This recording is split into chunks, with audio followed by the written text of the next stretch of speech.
All right, Metal Maniacs, it's the Meista from Brews and Tunes. Cheers. I am absolutely thrilled today. I am chatting with the one and only Ohio metal band Unchipped. Thank you guys so much for chatting with me. Thanks. We're happy to be here. It's the only metal band in Ohio. We're happy to be here. Nice. Before we jump into all this, we'll quick do some introductions, and if I mispronounce names, I apologize. I'll just go alphabetically by last name, just so nobody gets their feelings hurt as far as like top billing. First. So Joel Archibald on drums. Hello. We've got Chris Cornette on guitars, got Ty Owen on bass, and Pat Snyder on vocals. Thank you. And super excited to be chatting with you guys. Thank you so much for joining me tonight. So first off, I have to say congratulations on the EP, Systematic Deletion. I should know this. Systematic Deletion. Kick-ass EP. I love it. I picked it up a while ago. It kills. I mean, from the record, the label, the cover, to every song you've done. I love the cover you did of Salvage, and just a killer EP. So very cool to hear. Thank you, man. Thanks. I know you guys just had band practice, so you're coming right from band practice. So I guess there's a good buzz. Oh, there you go, right on. Cheers to that for sure. So I guess the big question, like, what's in the pike right now? What's happening? What are you guys doing? What's going on? So the next EP is what's in the pipe. So new songs. I think we just polished up some of the pipes. a new one Tonight. That's tentatively been This titled evening. Space Madness. So we're working on that one. Nice. I think we got the ending tweaked out. So it was a long time before the first album, and between this one, a lot of stuff changed in lineup, crazy pandemic stuff. So we don't want to keep people waiting forever on the next one.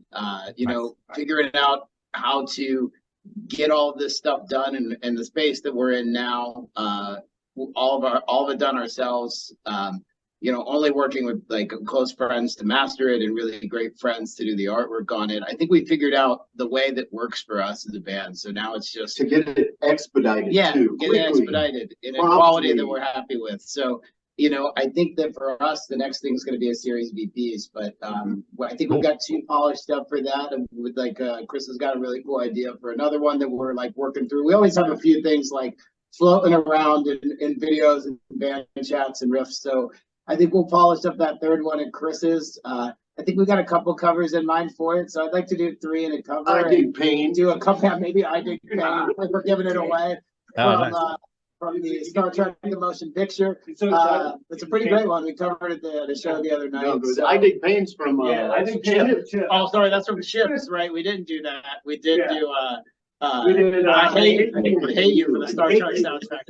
Too many good. So maybe it'll be a series of EPs that are only all of the punk and metal songs written by non-punk and metal bands for movies. So maybe that's what's coming out next. Nice. But more music soon already. That's what we want to do. Excellent, very cool. That's great news, because like I said, I'm loving the latest EP that came out just a couple months ago, right? April 27th. Like I couldn't be happier than that. I've been playing in bands with Pat for like over half my life at this point. Joel, Pat, and I were in a wild grind band called Hadakura before this. Chris has been in incredible bands like Salvaged and bands that we've admired for a long time. But I think out of all of that stuff, this is my favorite thing that I've ever released and I've ever recorded. And I think some of it is really just making stuff that we're happy with. It's exciting to hear that resonates with other people. But again, like working with friends and working with people we like all the way through it is like the best part for me, right? So the album art that's totally fucking outstanding and over the top, fantastic. Was done by Aaron Kramer, who's been a really great friend of mine and my tattoo artist for a really long time. I do the logo. All that. Chris did the logo nice. on that.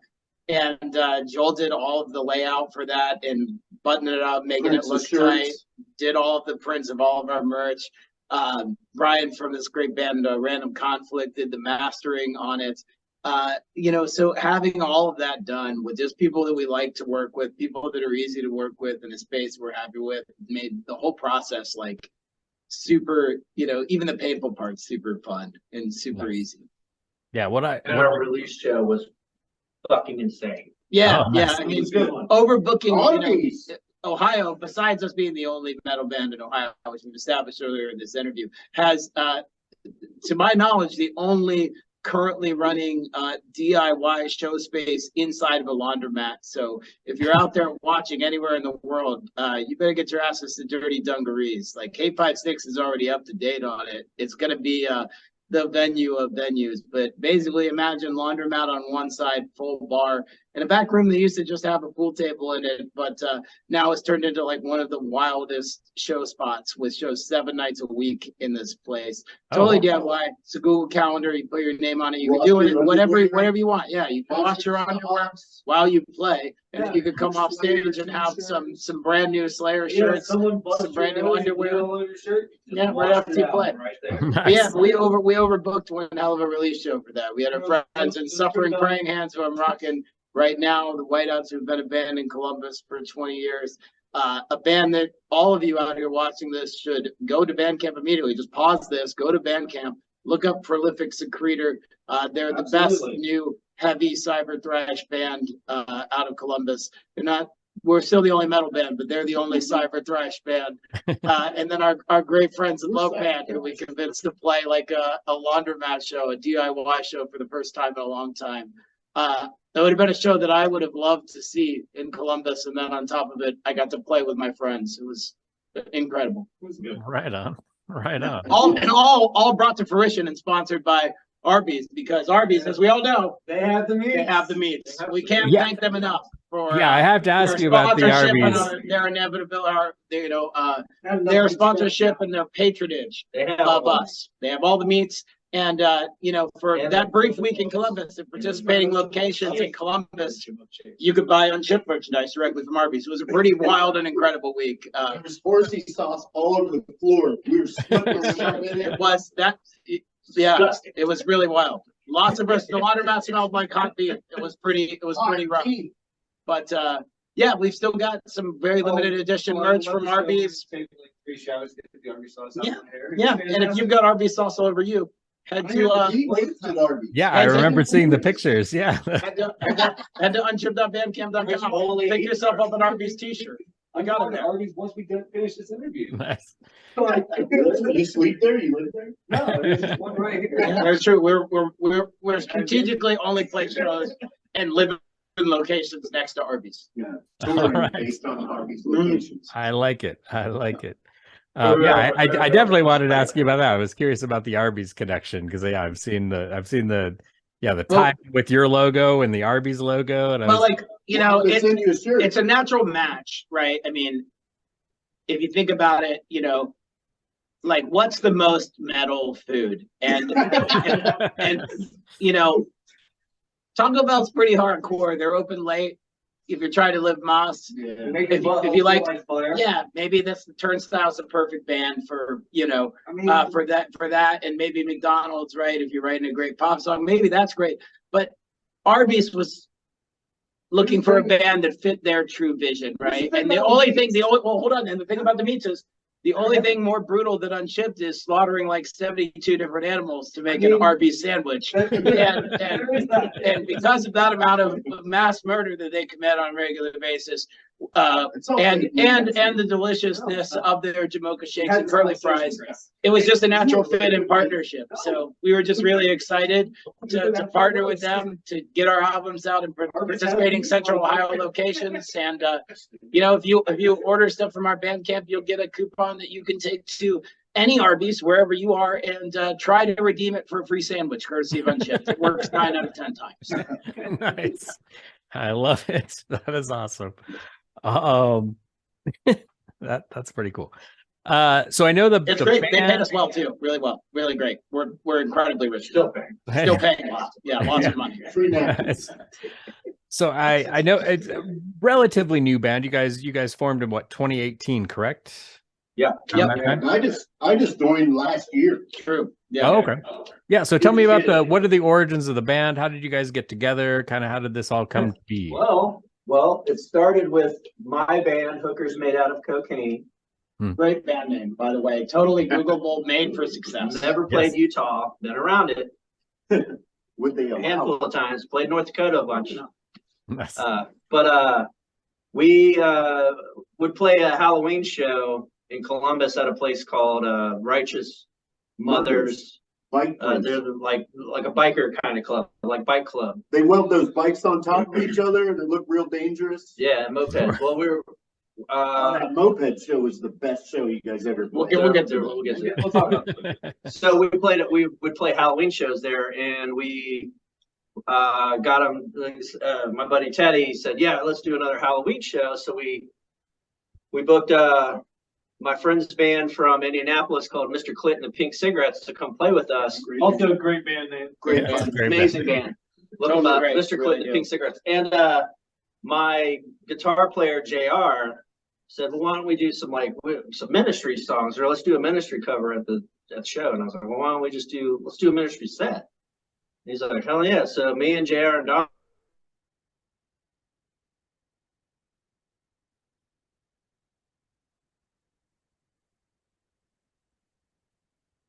Oh, can you hear me? Are we still there? Anybody gets wind of like, "Oh, you're doing this," you're doing Sorry, you guys froze up. Can you hear me? like, "Oh, well, I'm gonna connection's going on." But we're back. So we practiced at Chris, and then we were like, we need someone to be able to sing, because I was playing drums and I was trying to sing, and it was pretty tough. But asked a couple people, and I was like, "Why don't we I want to check and see what Ty and Pat are up to?" It's like, we need some samples, and we need singers. And I said, "Hey, Ty and Pat, what are you guys doing? You want to do this ministry?" And they're like, fuck yeah. Yeah. So they joined us, and so we learned a ministry set.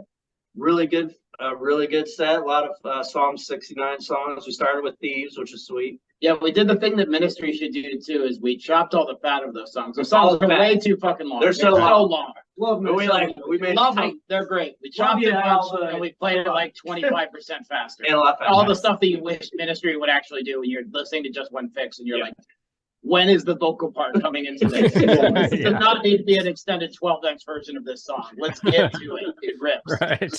So we played this Halloween show and fucking crushed it, and it went over so well we got asked to do it like 3 more times. Like 3 or 4 times. So we did it a few more times. Did it in Athens once.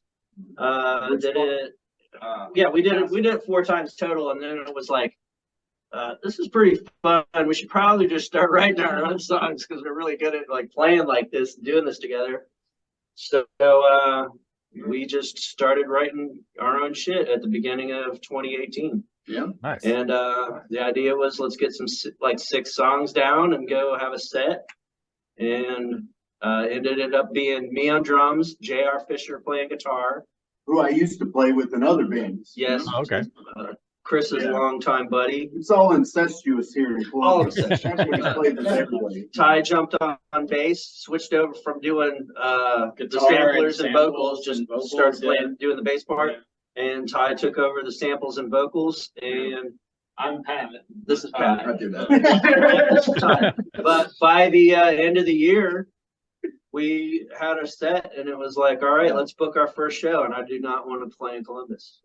So we like, let's just go play in Dayton. I know people in Dayton. Let's just, get the first one out of the way and like work out some bugs. And Was that the shooting? Nah, we played this weird, Did you hear we about the shooting? played this weird restaurant in Dayton called Engine House 13. It was like a restaurant. Jimmy's. Oh, Jimmy's Ladder. That's what it was. Yeah, it was some weird firehouse reference. So we Jimmy's played this Ladder. place. Didn't know anybody had really. Nobody. Like nobody. We played with nobody. a couple local bands that we had to like get to play with us for months and months. For whatever reason, it was just impossible to get a gig. So we played this place, and the one person that was there to like see us play, his name is Eric, and he was the bartender, and he has a badass band in Dayton called Maharaja. Yeah. And he was like, "Where the hell are you guys from?" And we're like, "We're from Columbus." He's like, "Why are you playing here?" We're like, I don't know, we're just trying, it's our first show. We're just trying to like have fun and get out. He's like, we should play a 5-man. All right. And then Then we just started kind of like booking some shows here and there. We played right after that in Athens, and we played Ty's birthday at the Laundromat. That was In our first December of Columbus 2018. show. Yeah. Nice. First Columbus show. And then there's way more things that happened after that. And then the pandemic happened. we played that even happened way after. Then the I- pandemic happened. We didn't play shows, and then the pandemic was over, and we started playing shows again. And then Chris joined the band, and now we're playing shows with Chris, and we're playing new songs. And So I used to be the band photographer. he would just show up and get drunk and take pictures. He would take pictures. He would send them to us, and we would do nothing with them. Hey, you use them on the back of your. I take damn good photos. I don't think we crowded everybody except that. Yeah. I credited him. He's on it. Oh, good, good. All right. Nice. That's why you do that. That's why you do the layouts. That's why I do all that stuff. Right on. I just show up. They're So tell me, let's kind of we'll go like on from what I'm seeing, we'll go left to right on my end. So I'll say the names and then but I was curious about kind of how you guys got started in music initially. Like, did you come from musical families? Like, what was the inspiration? What was the start for you? What was the impetus? So we'll start with you, Chris. Like, how did you start playing guitar? When did that start for you? Well, my dad was a guitar player. He's still alive. He still plays with guitars. But he gave me his 1963 Gibson Melody Maker. Oh, wow. In like 1988, 1989. And he was like, well, let's take some lessons. And I was like, okay. First he tried the acoustic guitar and I was like, this is icky. Still can't get your Rusted root, So, but he gave me this guitar. Actually, he gave it to my older brother first because, I'm the middle child. I got the middle child thing going on. My older brother, God bless him, but he's not smart enough to play a guitar. So he gave it to me and I took lessons and it took off. And that was about 1990 when I heard Rust in Peace. I was just like, oh my God, what are these sounds? And how can I replicate these sounds? Rust in Peace, right? Yeah. And I used to rent the CD from the library and the booklet was gone. So I'd look at the guys on the back and I would imagine who played what. And I was like, well, I know Dave does. And I was like, is Marty the drummer? So anyway, my first band was called Dominion. We used to play at Freakin' Pizza where Joel used to play. 1993, my mom would drop me off with my guitar and we would stumble through Bathory, Countess Bathory, Venom. Countess Bathory, yes. Right on. This was 30 years ago, 1993. And that's where I got started. And it's literally been 20 bands since then, probably. Nice. Right on. I love it. Pat, what about you? How did you get started in music? And well, kind of like Chris, my dad played bass. He got me into like shit like Iron Maiden and like Metallica and stuff. And then my brother was like, hey, here's Pantera, here's thrash metal, here's Slayer, which is one of my favorite bands. Mine too. And then I just kind of kept going, listening to music. And then when I turned about 15 or 16, I started trying to be in bands. And my first band that lasted probably longer than it should have, the Spackies. And then just kind of dicked around with music forever and been in and out of bands. I couldn't even tell you how many I've been in at this point. Half of them are with him. A couple of them are with him. Yeah. This is my first one with him, actually. But I just been kind of slugging away the past 15 or 16 years doing this. During your Arby's stint and at. Yeah, I worked it. I did stand at Arby's. Arby's makes you want to play metal. It definitely made me a very angry man. I will say that. I think any food service, I any was- sort of I food was- service makes when you an I angry was man. in- I've done them all. When I was in my grindcore phase, I was working at Arby's. Yeah, there you go. There you go. You like we were in Nosum? Bastards together for a bit. Yeah, I was working at Arby's during that. Yeah, I was a pissed off little man. But yeah, it's just been loud, angry music for the majority of my life. And I now can- I'm just- I can totally understand that. I worked in a local restaurant chain here called The Training Table. I was a busser, and that's when I really embraced death metal. No, I get it. Yeah, no. I'd be in the back listening to like Pig Destroyer, and people would just be like Cattle giving me weird decapitation. looks. I was like, what? Say something at this point. Like, I don't Yeah. care. Yeah, exactly. Got a giant meat slicer beside me. Say something. Right. Yeah. Like, don't make me slice this meat. Yeah. Yeah. What about you, Joel? What were your beginnings? Well, this is great that you've asked this. 'cause This no is one the ever godfather asked here of me. Columbus. I wouldn't say it. I mean, he's royalty. Royalty. King Ralph. I'll try to make it quick, but it's been a long time. I started playing music in fourth grade, violin. Got really good at it. Moved on to playing snare drum in sixth grade. Found out that was fun. And then I would say when it really like dawned on me, like I listened to the radio as a kid. Like you remember La Bamba when La Bamba came out? Yeah. Lou Diamond Los Phillips. Lobos?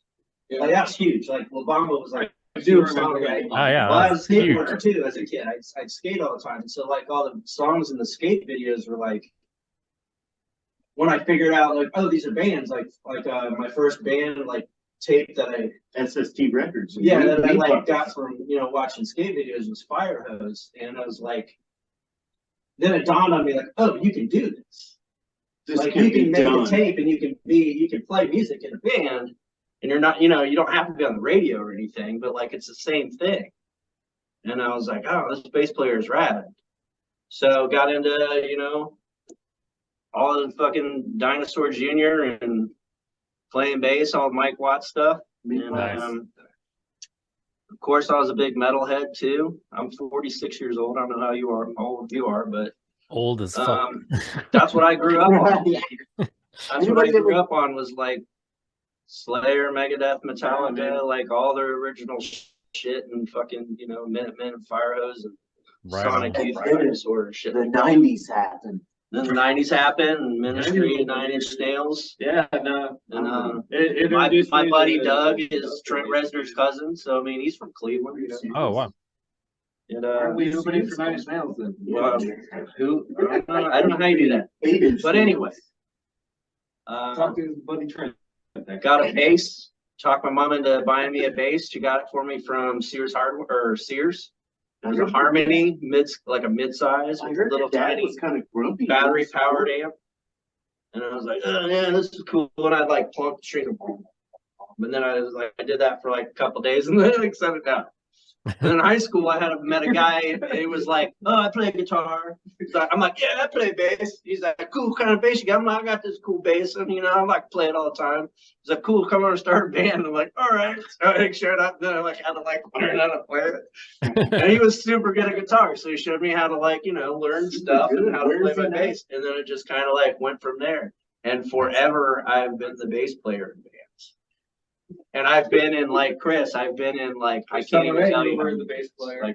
I can list them off, but it would take a while. And they're all great, but amazing. Water.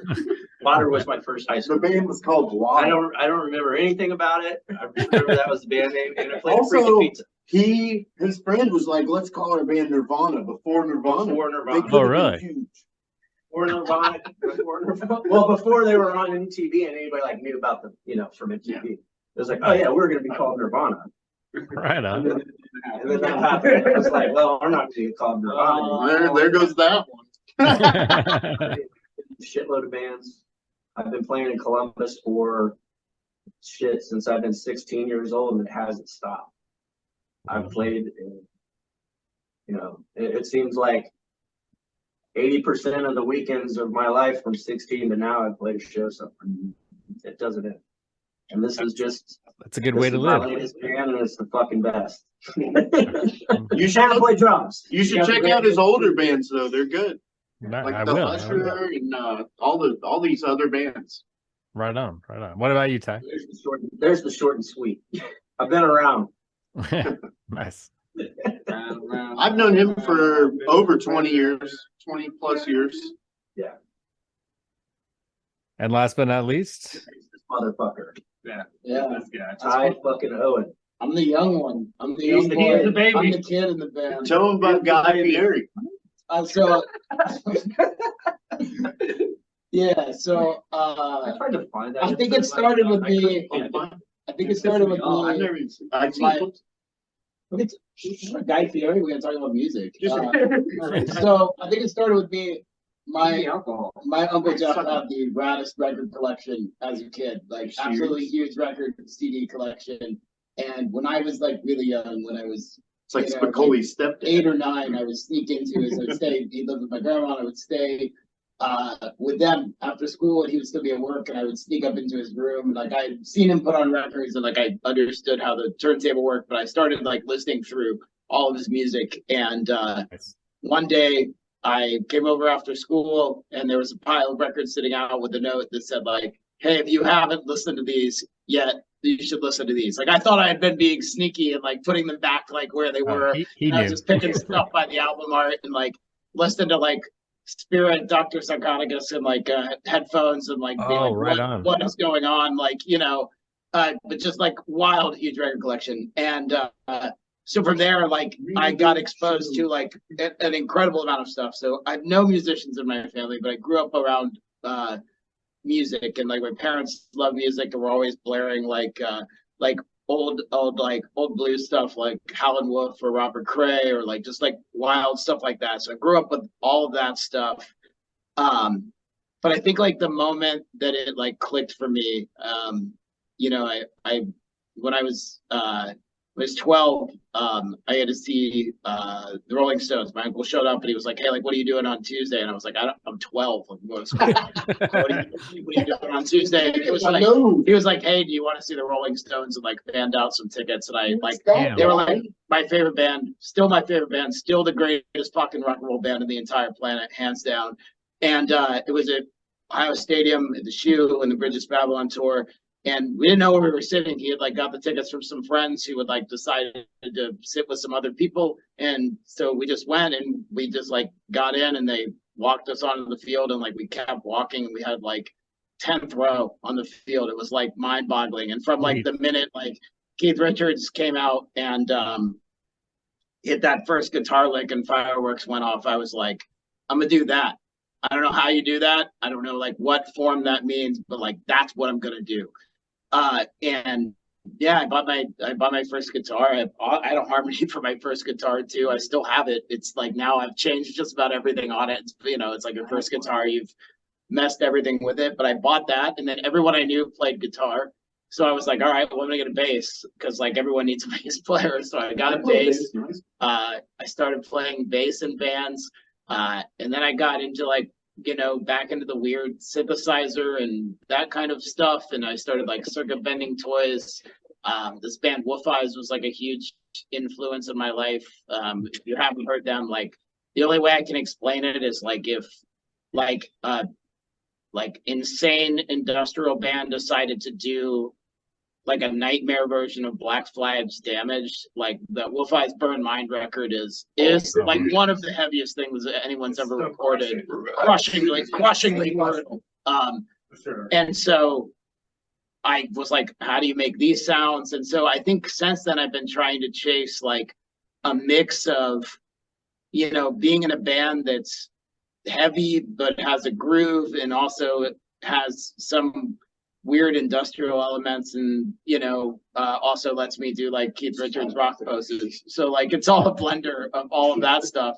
And I think, you know, that's the cool thing with this band. You've heard everybody's like influences and everybody's weird stuff. And I think my favorite thing about it is we all bring in riffs, we all bring things in, but they get filtered through you know, Chris staring at the back of a Megadeth record, or like Pat being like absolutely obsessed with like Iron Maiden or science fiction, or Joel just being excited to play the drums and being like, yeah, I'm a drummer, I can play the drums, and playing like the oddest grooves possible, and me being like, oh yeah, but what if we have this like wild noises and like weird things on it, and it comes out like sounding like Unchipped, which is great. Yeah, that's very cool. I love that you said that. That's a great segue for my next question, which was, yeah, I was really curious about how you guys write and kind of how you've defined your sound, because you don't sound like really anybody else. You have this very unique, really interesting sound. Like, that's one of the best things I've ever heard. Yeah, one of the things I think we all agree on that we don't like is when you play a show. Well, first off, every fucking band in Ohio is too fucking slow. Like, if I have to hear another stoner band in Columbus, I'm gonna lose my goddamn mind. Learn to play faster. It's really not that hard. Learn to play. And play fast. Yeah, it's been demonstrated. So like, so there's some of that in there, but I think that for us, like when we came up with the sound, I mean, Ministry was in the initial ideas of it, but if you listen to that first album, like there's nobody that I know that I've ever met that plays guitar like JR. It's like heavy and industrial, but at the same time weird, like reverbed out, like surf riffs, like super strange. And some of the stuff, Jesus. yeah. And then I think so. Yeah, it was a huge influence. JR and I definitely connected on Jesus Lizard, and that's saw where I them came up together. with the band name Unchipped is on the way to see Jesus Lizard in Nashville. Oh, okay. So you know, I think we started just writing things that were interesting to us, but there aren't like really rules or guardrails to it. We each come up with riffs and we throw them out. Like and bumper dome. I think there's bumpers, right? Where there's stuff that like I think that it needs to be like have some kind of a hook, have some kind of a riff. I think on the first record, we were really interested in like exploring this idea of playing riffs more than one time, after Joel and I and Pat being in Hattaker and being in a grindcore band, being like, we smashed like 72. Ty played bass, and we played. It was like a race. Yeah, it was like a sprint. Like you can get to the end of the song. How many riffs can we put in? Can you fit into it? And we did that for a long time, and it was fucking fun. Yeah, but a lot of times we're like, all right, you done? We can do that. And we were like, let's make people bang your head the whole fucking time. You know what I mean? Like, let's keep it going like this. So we were like, yeah, so how many times can we play the riff? And so we had this conception. And then we were like, what if we added an absolute maniac wild card into the band that would just go off on rails, and we would have to try to like follow and would try to pull us in weird directions. And so we got Chris. And you know, they tried to get me to go as fast as I can. And I'm like, is that as fast as you can go, motherfuckers? So yeah, but I think there's rules, I think there's grooves, but really I think the core of it is we all come with ideas, we bounce them off each other, you know, we argue about the minutia of things that I think it was talking about earlier about like in the new songs we're working on, we're talking about like, I think it's all the little things that make a cool song for me. Like I used this example, it's like the least metal example ever, but like Van Morrison's Brown Eyed Girl, like the end of that song, right? That song is straight fucking boring. It's the most like vanilla boring song at the end of the world. But the only reason I think that song's a hit is because his vocal delivery on the end of that ad-libbed like bit by bit part that he screams over it has so much weird integrity that it like sells that entire song. So little things like that I obsess over in songs. I listen to 1 million times. They're like one little riff or one little part, to the point where I'll play it for other people and they'll be like, I don't hear this, I don't know what's going on. And I think that's the key for us. That's the key for like what makes an Unchipped song. It's conceptually simple, but maybe obsessing about the little things. Yeah, that's a great way to describe it. And then all of us not really listening to each other at all.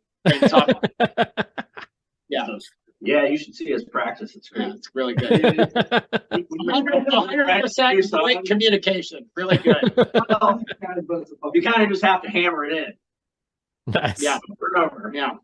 Well, you do. That's the thing I like. Yeah, you guys have a really unique sound. You have a very different, like, I wasn't, like, when I was first introduced to the band, I think the person that introduced me to the band said, I think they said that thrash metal. And I'm like, John Thomas. it's not exactly, yeah. And yeah, John, great, my wonderful friend, our wonderful friend John Thomas. Yeah, he's a great guy.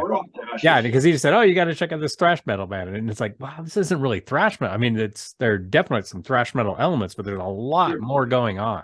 I think that's a weird thing. Like one of the things that I really like is that we can play with a straight up like 80s throwback punk band that sounds like the Buzzcocks, right? We can play with like a hardcore band. We can play with a power violence band. We can play with doom or stone or heavy metal bands. We can play with grindcore bands, and we can kind of touch on all of those aspects and all of those areas. But like also, I don't particularly want to be pigeonholed into any one of those things. I think the biggest thing for me about music is the second you're like, I'm going to be this type of band, right? I'm going to be a hardcore band, or I'm going to be a punk band, or I'm going to be, like a 50s Stray Cats rock and roll band, right? You put this boundary, you put this box on yourself that like, you're like, now I have these rules. Now I have to do this. And now I'm just mimicking and miming what somebody else is doing. And it's, I guess, like maybe authentic or maybe cool. But like, why do something that somebody else has already fucking done better? Right? Yeah. Like Negative Approach is already the fucking greatest hardcore band of all time. Why would I try to be Negative Approach? I don't want to. They already wrote the best 7-inch. Yeah, Slayer is great already. I don't need to be Slayer. I'll just listen to Slayer. Like, and it's cool that like everyone really likes to do that, and I like hearing what they like to do. But I'd much more be interested in people's ideas and explorations of trial and failure. That's the biggest thing. Like outside of here, I have another project called Fatal Gaze that's like improvised dark ambient electronic music, and the rule in that band is that we don't talk about what we're going to play before we play at all. We get up on stage, we improvise like a 20-minute set, but it's like jazz music. We're free jazz. Oh, wow. It's like somebody's gonna throw out a sound, we're gonna play, and that's the direction we're going. We run a series in Columbus called Static, which is strategically targeted audience trials for immediate consumption. The next one next month are 12 performers that I'm pairing up into duos 5 minutes before they play a set. So 5 minutes before somebody plays, I'm going to draw 2 names out of a hat. They're going to bust a set together. When they finish, I'm going to draw 2 more names, and that next set of people are going to have to bust a set. They may have never talked. They may have never jammed together, and it may be a complete failure. But I'm much more interested in seeing bands and musicians and performers try something like that than I am interested in seeing them like rehash like, I don't know, like, the Slayer for the 70th time. Yeah, I love that's Slayer. fascinating. Great, that's a cool idea. High on Fire, but High on Fire is fucking. Yeah, High on Fire fucking rules. You're never gonna be High on Fire. Oh, I love High on Fire. Yeah, they're great as fuck. But like, why you're not gonna be Matt Pike? Be you. Come on. I want to hear who you are. Yeah. That's a great philosophy. I think that's a really cool idea. I love that, and I love the fact that you guys have this, kind of do your own thing. You've got your a very unique sound, and I love the fact that I think it's either your Facebook page or your Bandcamp page or maybe both, where it's similar to like Motorhead, where you're like, we're a rock and roll band. Like you don't define yourself as like we're this subgenre. We're this. Sure I've said that a couple of times when we play. I think that's cool. Everything louder, everything faster. I mean, I think there's some of that in Motorhead, the Motorhead influence there on that riffage, but like it's because what is Motorhead? Motorhead sounds like Motorhead. You put it on and it's immediately what it is. There's no denying what they were doing, and they have influences and they have touch points, right? You can pick up on like Lemmy's love of 50s rock and roll, like in there, absolutely, or McCartney builds from the Beatles stuff. Like it's in the bones and DNA of that music, but at the same time, it's like that's Motorhead. There are a million derivative bands that are trying to do that, but like ultimately, it's not as good as Motorhead. It will never be as good as Motorhead. Yeah, exactly. Yeah, and metalheads love Motorhead. Hardcore punk kids love Motorhead. Like not kids. But, if you don't love Motorhead, I don't trust you. I lost my hearing. That's an excellent quote right there. If you don't like Motorhead, I don't trust you. I think that That's perfect. So that being said, I was curious. So, we've talked a little bit about, kind of you guys are working on new music, new EP stuff. So is there, and I this might be a loaded question and maybe a stupid question based on what we just talked about, but is there a direction kind of with where you're going with the new music? Or are you kind of, No, I mean, I think We just kind of roll with it. See what happens. I think See what happens later. And then we just kind of roll with it. And You see what happens?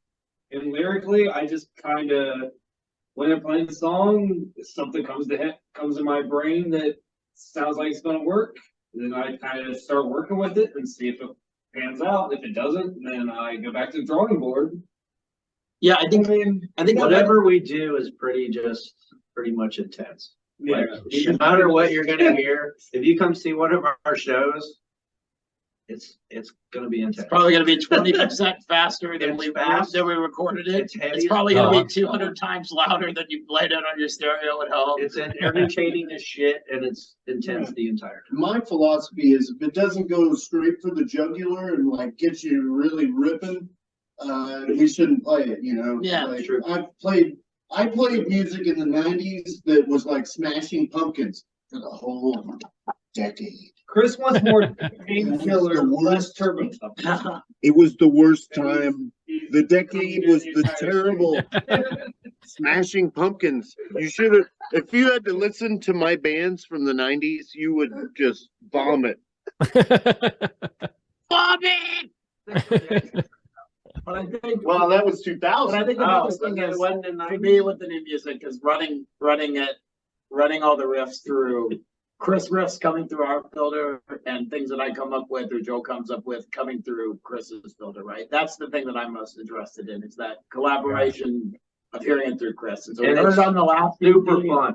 but like, it actually is. I mean, we joke It's about the like funnest communication, we joke about whatever, but like, Yeah. if you're not having fun in a band, Then and why you're are not you doing making it? music with your friends, like, why are you doing it? Like If you're not having fun, then get something. Like Figure something out. Yeah, I mean, it's rad. It's rad if it becomes your job, and if it's rad. This is whatever. I think my there's two favorite thing to philosophies. do. I think there's two philosophies and two ideas that you can have on Keep music, doing right? it. You can go out and you can try to make it a business. You can try to intentionally be like, what can I do in a strategically targeted way to like make as much money as possible and make smart financial decisions? or How whatever. can I shred as hard as fucking possible? Yeah, you Chris just wants to I just want to fucking shred. or like you can write songs about Starship Troopers, or you can write for jump groups, or you can like dive at the craziest ideas possible, whether that's like cutting wrestling promos about every one of your shows, or like, keeping kayfabe and working hard with Arby's to do a release because you laughed really hard at a practice about it, and then drove to the point of,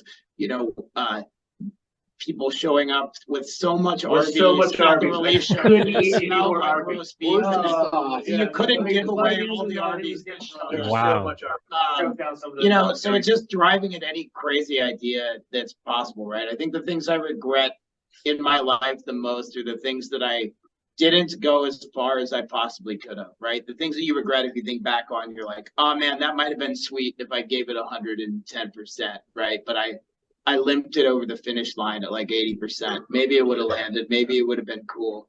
But I think at like this point, like the thing that I'm most interested with it Unchipped is going at what we want to do 100%. If other people dig it, like that's fantastic. I'm so happy to hear that you liked it, and it's so amazing to me that like anybody else likes it, because at the end of the day, I'm just trying to make something like that if I saw at the record store would like and heard would be like, what the fuck is playing behind the counter? I need this immediately. This doesn't sound like anything I've ever heard. And those are the records to me that like changed my life and are like the most interesting things to me. Like this is somebody's weird, unique vision. Like this doesn't sound like anything else, right? That's what I want to go to my record shelf and grab. As cynical as I can be, Two-way I can Army. be an extremely cynical son of a bitch. I really do appreciate it when people come up to me and be like, yo, this is awesome. You guys are doing something cool. It kind of baffles me because same time I'm just kind of a jackass who's making music over here with my friends. You like it? Cool. Awesome. That's great that you like it. I'm stoked that you like it because I like playing it. So please enjoy it because I'm enjoying making it. Yeah, selfishly, it's all made for us. So Yeah. once Well, it becomes- once it becomes- this is all for it's me. making more things that make us happy. Yeah, which is good. I mean that's what art should be really. It's not, it shouldn't be about a product to sell necessarily. I mean it is, but it also should be, Like, what you you want it to be, do it. Like, if that happens, that's great, but who gives a shit? My favorite thing about this, our EP, is that we did like all the recording ourselves this time. Nice. Every last bit of it. Right Sure. here. Ty recorded it. We did, We got it done all fast. the engineering or whatever we need to do. We do it all, like you see our video where it spins around and stuff. Yeah. Yeah, we did that right here in this room. Oh, right on. Shot and edited here in a budget of whatever we could float on a credit card and borrow from Amazon to then return. I drank a You know, you whole can just- 12-pack of these. The while world's tracking. enabled you to make things right now incredibly cheap and incredibly easy. So the thing that we say to anyone, especially my favorite thing about playing Dirty Dungarees is playing to young kids. It's like, You should have if you're seen the watching kids. this, if you're watching this and you're not in a band, like start a band. You have a Yeah. computer, you're watching this on your phone, like you have all the shit you need to be in a band and start a band. Like, Start a in band, your go to pocket. your laundromat and Go play to a your, show. yeah, go Go to your local laundromat. Your local laundromat. and rip a fucking set. Let's do Yeah, it. there you go. I love it. Well, guys, this has been awesome chatting with you. Unchipped, everybody. Check them out if you have not already. If you look in the description below, there are links to their Facebook page as well as their Bandcamp page. So definitely go to the Bandcamp page, download, purchase, check out, listen to the new EP. It kicks ass, as well as the full album that came out in 2020. Killer shit. And I cannot wait to hear more music from these guys. So thank you so much for chatting with me, guys. It's been an absolute pleasure. Cheers to you, Unchipped. Cheers, Victor. Hopefully I will get to see you guys live in the near future. Hopefully. man. We'll work our We'll way. come to Utah. Come to your Arby's. We'll be Come there to your soon. Arby's. Coming to my Arby's, right on.